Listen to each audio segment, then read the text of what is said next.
Olá, tudo bem? Iremos entrevistar agora Alberto Almeida. Boa tarde, Alberto. Boa tarde. Você tem experiência profissional de terapia regressiva em vidas passadas. Se a reencarnação, de um modo geral, ela lança o véu do esquecimento, em que momento se estabelece, então, a necessidade de recordar para poder libertar certos traumas? Habitualmente, nós temos o cérebro como um quebra-luz. E a lei da natureza já estabeleceu por si só esse limite nas lembranças. Haja vista, por exemplo, que com 1 ano de idade a gente não lembra o que fez de 1 ano de idade ou dentro do útero, nessa mesma vida. Ou seja, a nossa integração com o corpo amortece as nossas lembranças. Mas também é verdade que num dado momento você pode voltar nessa linha do tempo e pode trazer uma recordação em função de alguma circunstância que toque, que suscite, que fomente essa lembrança. E isso é feito de uma forma absolutamente natural na vida, às vezes manifestando-se como um conflito, e sempre o conflito é uma lembrança difícil, é um nó que nós carregamos e que vem numa expectativa de se dissolver, mas vem com dor, vem com sofrimento. Na verdade, as psicoterapias fazem isso, elas fazem, em diversas abordagens, a busca de algo que foi esquecido, que precisa ser lembrado, precisa receber um novo significado. Sendo que as terapias abordam apenas uma vida. Mas uma vida, em relação às outras vidas, a diferença está de que nós mudamos de corpo. Mas na outra vida, quanto nessa, nós temos limites no processo da lembrança. E a mente em si mesma, ela é atemporal. Passado, presente e futuro é algo que está num tempo linear, através do qual nós nos organizamos. Mas eu posso estar vivendo hoje em cima de uma lembrança do passado, de uma memória do passado, e estar vivendo intensamente esse passado que está presente. Ou seja, se ele está presente, é porque ele não está no passado. Então, essas lembranças que nós trazemos cumulativamente, as positivas não chamam atenção, mas as negativas chamam atenção, manifestando-se como sofrimento, como esquisitice, como conflito. Então, a terapia de vidas passadas é uma intervenção psicoterapêutica num conflito que vem e que não está conseguindo se dissolver e nem ser resolvido através de uma abordagem mais, diríamos assim, no aqui e no agora, conservando apenas o olhar para uma vida só. Então, lança-se mão da terapia a vivências anteriores como uma alternativa de poder tornar mais claro um conflito que já está presente, não está no passado, mas está de forma disfuncional, destoante, com a finalidade de ajudar a resolver esse problema, a dissolver esse nó. Então, não é, em realidade, uma volta ao passado, é aclarar o presente que está trazendo um passado e que está me impedindo de viver esse presente. Então, esse olhar é o olhar da psicoterapia regressiva a vivências anteriores, que abre uma janela do passado, essa janela que está se manifestando no aqui e no agora, de forma perturbadora, a fim de poder fazer a resolução de um processo, trazer novos significados e deixar que a pessoa possa efetivamente fluir. Continua sendo verdadeiro aquilo que está posto por Allan Kardec no Evangelho segundo o Espiritismo, de o perdão como uma bênção, e ele o é. Não se faz um mergulho no inconsciente para se vasculhar, como diria Emmanuel, curiosamente o passado. Não se faz uma imersão simplesmente para saber quem fomos. Aliás, a maioria das pessoas que procuram-me para fazer terapia regressiva a vivências passadas não tem indicação. Elas, às vezes, estão querendo fugir do presente. Tem conflitos no aqui e no agora, e elas não querem fazer o enfrentamento. Então, ir para o passado é mais confortável, menos doloroso. E às vezes elas vêm com uma solicitação que está na contramão daquilo que elas necessitam, daquelas que elas precisam. E alguns querem ir no passado simplesmente para saber quão importante elas foram, demonstrando claramente que elas estão fora de indicação psicoterapêutica. Por isso que a terapia a vivências anteriores, ela precisa fazer pelo profissional que seja da área, que seja suficientemente treinado, competente e ético, para poder fazer os enquadramentos das indicações, das contraindicações e das limitações. Logo, o que Kardec propõe e que os espíritos assinalam do Livro dos Espíritos está perfeitamente pertinente. O esquecimento é uma bênção. Às vezes chega, por exemplo, um paciente e diz assim, eu quero saber o que é que o meu pai me fez, porque ele deve ter me feito muito mal. E eu quero saber porque eu preciso tomar as minhas providências. Quer dizer, ele não quer se tratar, ele quer saber o que o pai fez de mal para ele atacar o pai. Sim. Então, um profissional vai perceber essa chegada e vai ver que ele tem uma contraindicação a fazer regressão, que ele não quer se tratar, ele quer se vingar do pai. Então veja o quão delicado é lidar com vidas passadas, assim chamado coloquialmente, porque não podemos levantar o véu do esquecimento à torta e à direita, como se costuma dizer. Há que se ter formalmente uma indicação terapêutica, a fim de que se possa fazer o mergulho numa janela e naquela janela poder ajudar a pessoa a viver o aqui e o agora de uma forma mais consequente. Perfeito. Roberto, na doutrina espírita, sabemos que jamais devemos interromper a vida física, por N situações. Considerando a questão da expiação do espírito e suas necessidades evolutivas, no momento, em situações de tortura, de grandes doenças, não seria válido, então, cooperar para a agilidade da morte, liberando-o, então, dessas dores que ele tanto sente? Quando a dor se manifesta, já é uma proposição da natureza de cura. Cabe aos profissionais da área de saúde, seja médicos, fisioterapeutas, psicólogos, enfim, os profissionais que lidam com a saúde psicológica, física, emocional, mental, ir ao encontro do paciente, ajudando a que ele possa superar a dor, agravar a dor, a título de poder ajudar o paciente a resgatar o passado, é uma atitude sadista. O espírito bernardino, Evangelho segundo o Espiritismo, faz essa análise com muita precisão, com uma série de perguntas, incluso de que, será que Deus não colocou a providência divina você exatamente como ponto para encerrar aquela dor, indo ao encontro do doente? Então, ele diz, se você não tem condições de aliviar a dor, de curar ou de minimizar o sofrimento, não agrave, porque a justiça divina já está fazendo o seu curso. A tarefa daqueles que somos os profissionais da área de saúde ou de qualquer outra área que lide com o sofrimento é sempre procurar minimizar a dor, se não puder erradicá-la, emprestando às pessoas uma compreensão diferente daquilo que ela está vivendo para que a lição possa ser aprendida. Sem o que, a dor perde o seu significado. Então, não há nenhuma medida que possa ser compreensível de agravamento da dor ou de deixar a dor seguir o seu curso sem intervir se podemos diminuir o seu sofrimento, porque a manifestação da medicina, da psicologia e de todas as ciências que tratam a saúde é uma manifestação da misericórdia divina, para que se minimize a dor.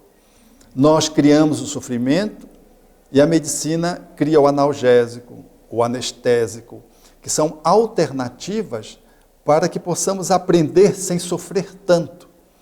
Então, cabe ao profissional da área de saúde curar. Se ele não pode curar, que ele melhore o paciente. Se ele não puder melhorar o paciente, que ele console o paciente. Se ele não puder consolar, que ele respeite a vida.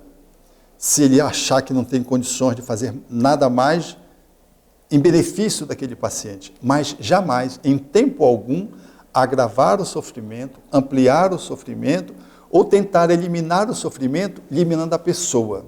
Porque é uma das alternativas que se encontra no âmbito da ciência médica, e está se encontrando, por exemplo, hoje na Suíça, que preconiza grandemente a liberdade é você aliviar o sofrimento de alguém promovendo a eutanásia, lá consagrada como suicídio assistido. A pessoa está idosa, tem um sofrimento, começou a perder a memória, então ela decide matar-se. E o profissional da área médica entra atendendo aquela pessoa e promove o suicídio assistido, para eliminar uma dor que está se aproximando ou que já está em curso, na tentativa de suprimir o sofrimento, porque para aquela pessoa a vida não tem mais sentido. Esse é um olhar que a medicina se contrapõe frontalmente com Hipócrates, o espiritismo frontalmente também se contrapõe, porque é o apressamento da morte, é homicídio e suicídio ao mesmo tempo, que vem em desfavor de uma vida que às vezes precisa ter na sua finalização dores, sofrimentos, depurativos e às vezes precisa oportunizar alguns insights para quem está sofrendo.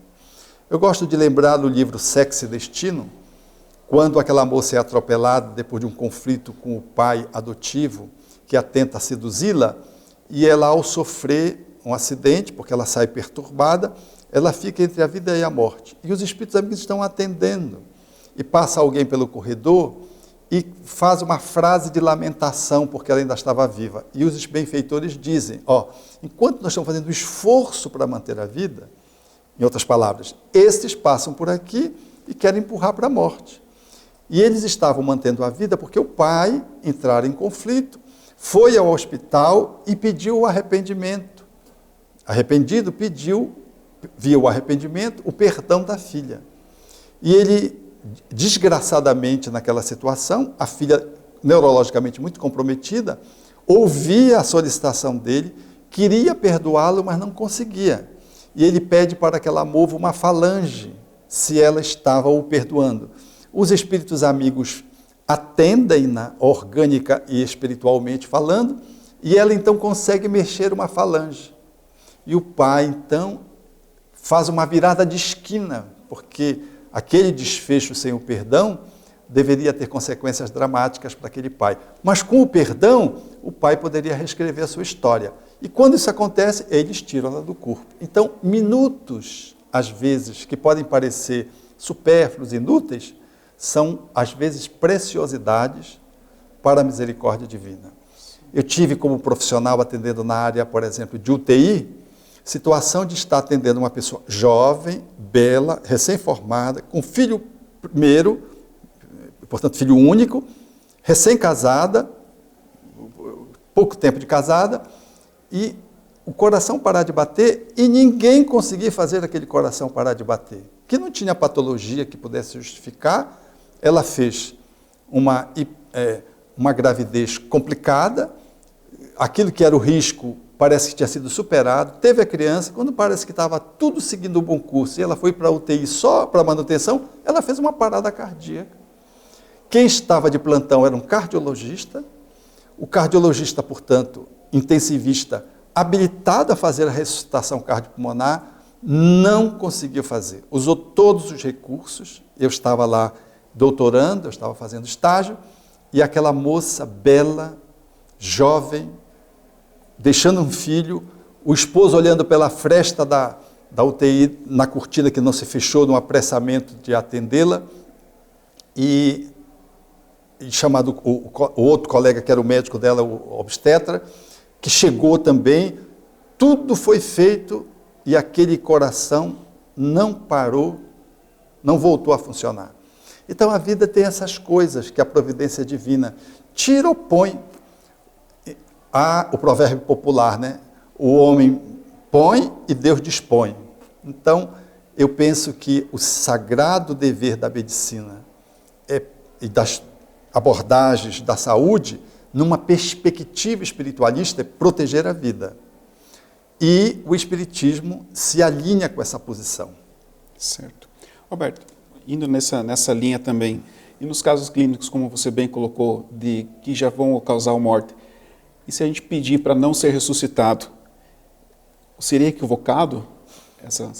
Aí tem uma situação que ela é muito pertinente do ponto de vista médico hoje, no Brasil, por exemplo, porque do ponto de vista legal não há essa linguagem que eu vou usar aqui. Então nós temos aquilo que nós chamaríamos de morte natural. A morte natural é o morte no seu tempo correto, no seu tempo certo. A gente chama isso de ortotanásia. É deixar que a vida siga o seu curso até o fim que precisa seguir. A eutanásia é o apressamento da morte, crime na nossa legislação, e o Espiritismo não se alinha com essa posição. É a eutanásia. E a tentativa de manter uma vida a título precário é o outro extremo, chama-se distanásia. Não há essa linguagem do ponto de vista jurídico, mas do ponto de vista médico, nós consideramos a distanásia como uma tentativa heróica de fazer sobreviver uma vida que chegou ao seu fim. Então, um paciente está com 100 anos, em estado de falência dos órgãos, e você tentar manter a vida dele com respirador, com remédio. Esse indivíduo, ele chegou no final da sua existência, é um esgotamento físico. Qualquer tentativa heróica de manter a vida dele é uma distanásia, porque você está tentando manter uma vida a título precário que chegou ao seu fim. Então, é uma medida inadequada, poderíamos dizer assim. Então, qual seria a postura? A postura seria resguardar aquela vida na perspectiva da ortotanásia e deixar que aquela pessoa pudesse finalizar a sua existência com o atendimento da medicina paliativa, que são os atendimentos de assistência ao enfermo, lhe dando dignidade junto com a família. Então, é a hora desse paciente sair da UTI, por exemplo, se estiver na UTI, para o quarto ou ir para casa, e ali você faz o aparato de conservação, de apoio à família e ao paciente, se tiver dor, por exemplo, e apenas para que ele possa fazer o trespasse ou finalize a sua vida biológica, na perspectiva médica, de forma digna, respeitável, sem estar tentando ressuscitar um corpo que não tem mais possibilidade de sobreviver em função do seu exaurimento. Então, finalizando, a ortotanásia é o respeito à vida que vai ao seu final no tempo certo. Esse é o olhar. A distanásia é a tentativa de manter uma vida que já, selando o seu fim, você tenta manter essa vida a qualquer preço.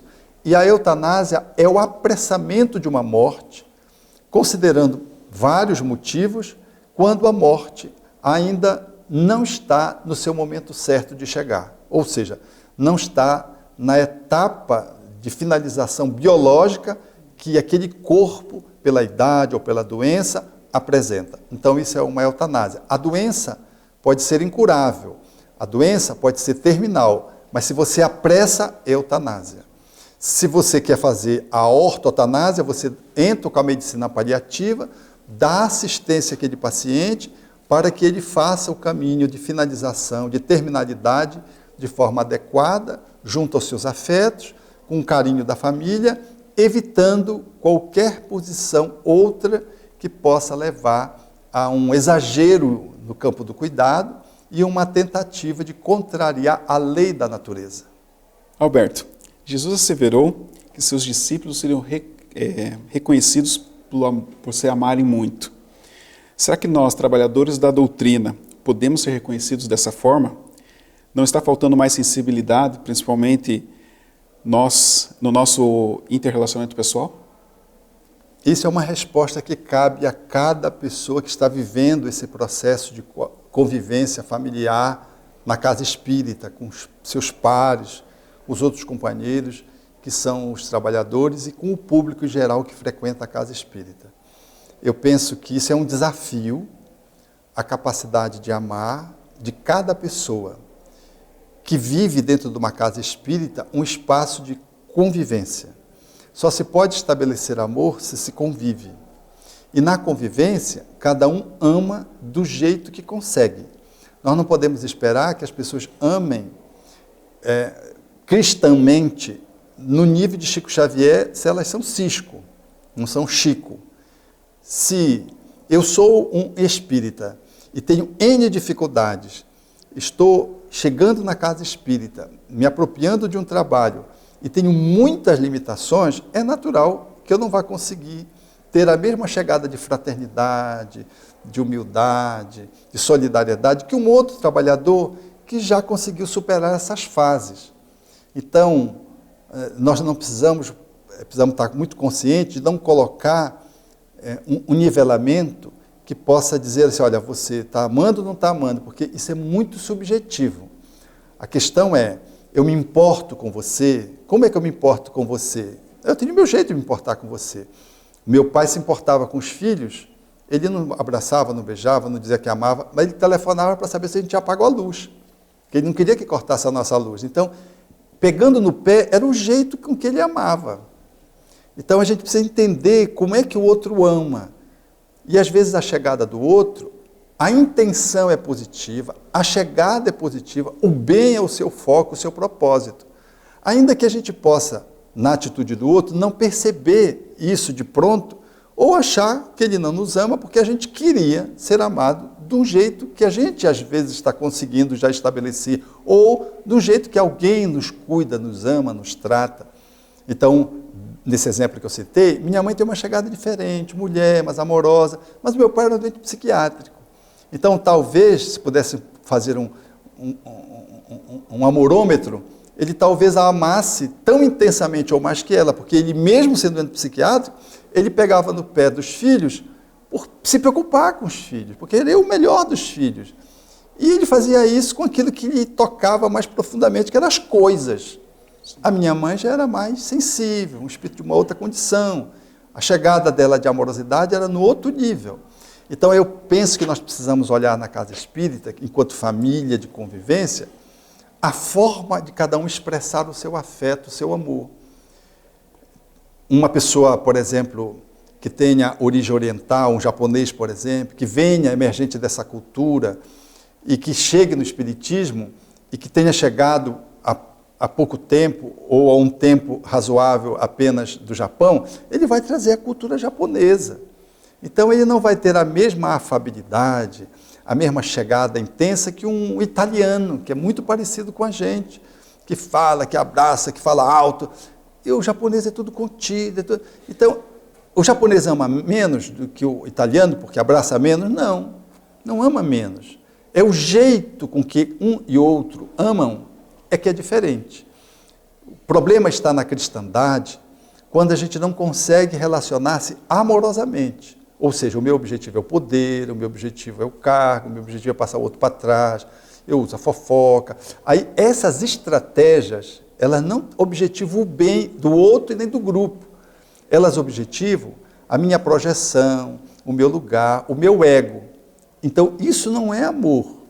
Isso é uma disfuncionalidade da minha posição dentro da convivência com os outros e que causa muito mal a mim, impacta, às vezes, o outro que se vincula comigo e, às vezes, compromete o grupo.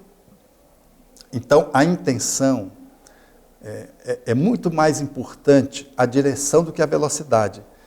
A gente quer as coisas muito intensas, mas se estiver na direção errada, é uma desgraça. Então, o cristianismo, ele precisa ter uma direção certa.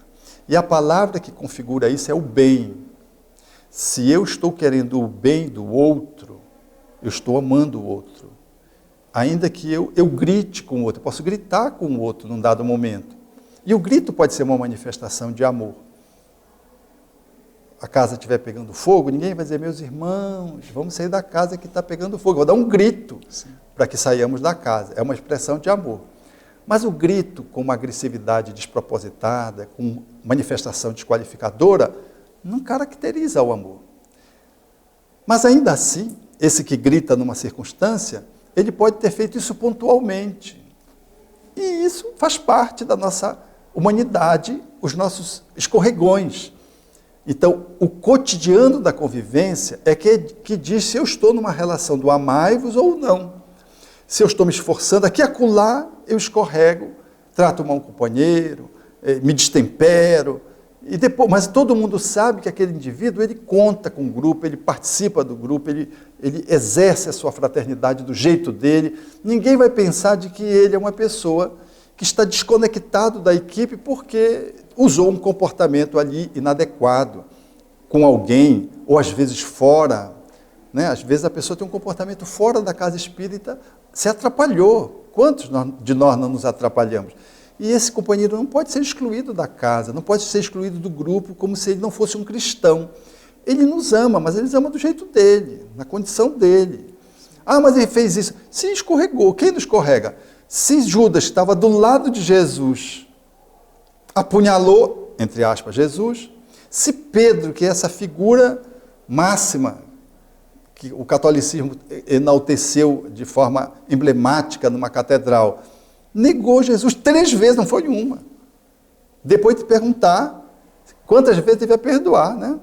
Quer dizer, ele já tinha a medida de Pedro era extraordinária, 7 vezes, quer dizer, ele era capaz de perdoar 7 vezes, então o cara tinha uma...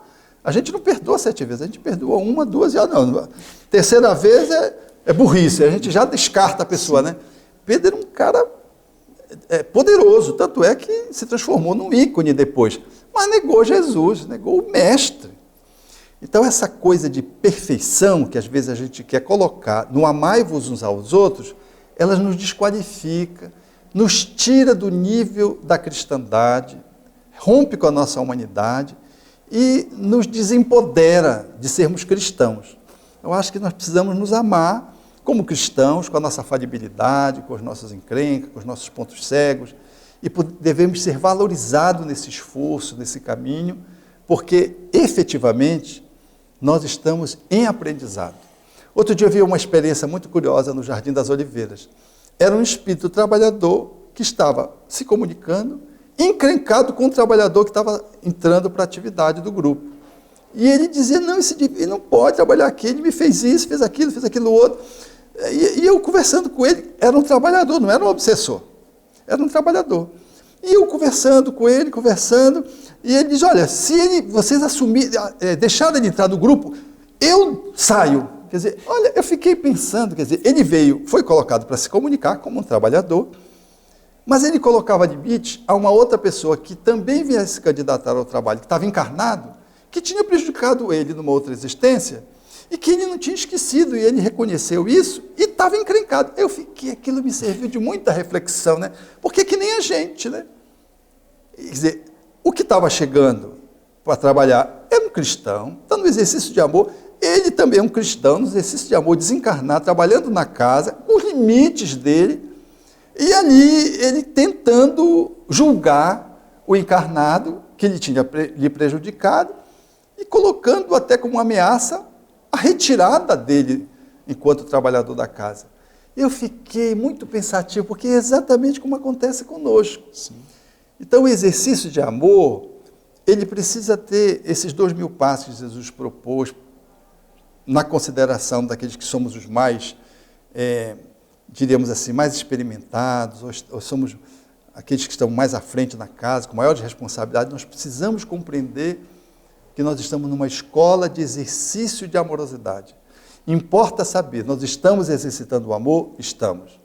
Se estamos exercitando o amor, nós somos cristãos. Nós estamos no exercício de partilha. Não há uma medida para dizer está amando, não está amando, que não seja o bem. Para concluir, eu lembro de um jovem, nós estávamos numa confraternização de juventude, e um jovem estava lá fumando. Nas regras, não podia fumar. E ele estava assim, bem assim, na chácara, bem distante. E eu fui abordá-lo pela questão do fumo. E quando eu cheguei lá, comecei a conversar outras coisas, para poder chegar no fumo, que ele estava com o cigarro em punho. E ele dizendo assim, o Espiritismo é uma doutrina muito bela. Eu digo, faz muito bem a gente. Eu digo, Ele disse, pois é, olha, eu fumava 2 carteiras de cigarro, agora eu só fumo 8 por dia. Eu quase que peço um trago para ele. Eu fui para atacá-lo e vi que ele estava rompendo uma regra, é verdade. Mas eu não vi no cigarro, naquele momento, o que todo mundo viu. Como é que aquele cara está fumando aqui, dizer o quê? A gente já vai para um julgamento tão precário, né? E ele com o cigarrinho na mão, falando a bênção que era o Espiritismo, porque quem saiu de 40 cigarros para 8, puxa, que revolução ele estava fazendo na vida dele.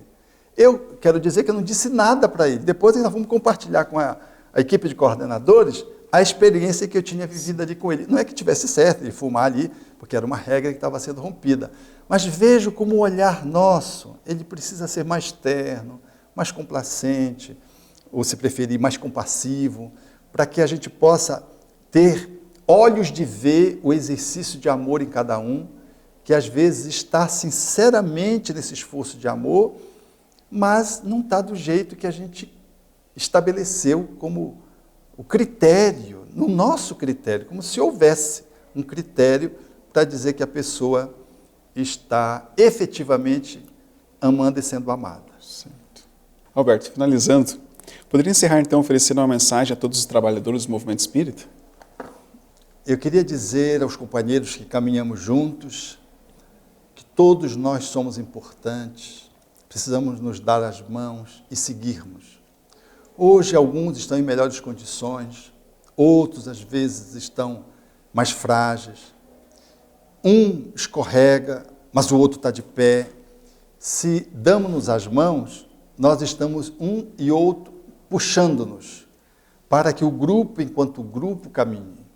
Enquanto um trabalhador estiver alinhado no conjunto para, nesse exercício de amorosidade, nós podermos fazer uma marcha cada vez mais grandiosa, ainda que sejamos poucos, mas como fermento capazes de poder beneficiar da sociedade, que o façamos, não desprezando o mais frágil, não negligenciando o trabalhador mais atrapalhado, não desconsiderando aquele trabalhador que às vezes tem uma característica que destoa um pouco do grupo, não deixando passar em vão aquele trabalhador que pede súplica através de um comportamento às vezes estranho, que é uma forma que ele tem de pedir súplica, e poder fazer da nossa ação a melhor que a gente pode elaborar em cada momento.